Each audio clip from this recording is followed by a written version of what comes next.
രാജ്യസ്നേഹത്തിലൂന്നി സ്വതന്ത്രമായ കാഴ്ചപ്പാട് വെച്ചു പുലർത്തി ആരുടെ മുൻപിലും അടിയറ വയ്ക്കാത്ത ആത്മവീര്യമുള്ള ഭാരതാംബയുടെ മക്കളായി മാറണമെന്ന് ഫാദർ ജോർജ് നെല്ലിക്കുന്ന് ചെരുവുപുരയിടം പറഞ്ഞു. രാഷ്ട്രീയ സ്വയം സേവക സംഘം മീനച്ചിൽ, രാമപുരം, പൂഞ്ഞാർ ഖണ്ഡുകളുടെ ആഭിമുഖ്യത്തിൽ സംഘടിപ്പിച്ച അഖണ്ഡ ഭാരത ദിനം ശംഖൊലി 2025 പരിപാടി അന്തിനാട് ഗൗരീശങ്കരം ഓഡിറ്റോറിയത്തിൽ നടന്നു. പാലാരൂപത DFC KLM care homes director father George Nellikunnu Cheruvupurayidam പരിപാടിയിൽ അധ്യക്ഷത വഹിച്ചു. സംഗമത്തിൽ മീനച്ചിൽ ഖണ്ഡ് പ്രചാർ പ്രമുഖ് മഹേഷ് ചന്ദ്രൻ സ്വാഗതം പറഞ്ഞു.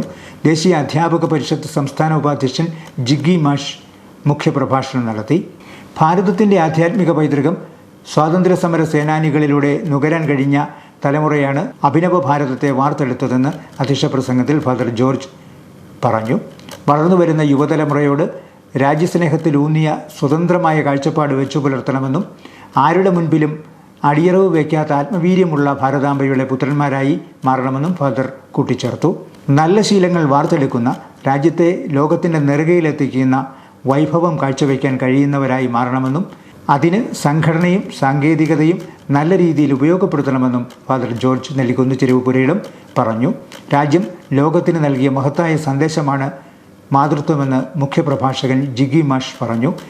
പിറന്നു വീണ രാഷ്ട്രത്തെയും സമുദ്രത്തെയും നദികളെയും ഗോവിനെയും മാതാവായി കണ്ട് ബഹുമാനിക്കുകയും പൂജിക്കുകയും ചെയ്യുന്ന സംസ്കൃതിയാണ് നമ്മുടേതെന്നും ആധുനിക സാങ്കേതിക വിദ്യ എത്ര പരിണമിച്ചാലും അതിനോട് യുവതലമുറ എത്ര ഇഴുകിച്ചേർന്നാലും മഹത്തരമായ ഭാരത സംസ്കൃതി സംരക്ഷിക്കണമെന്നും ജിഗ്ഗി മാഷ് അഭിപ്രായപ്പെട്ടു.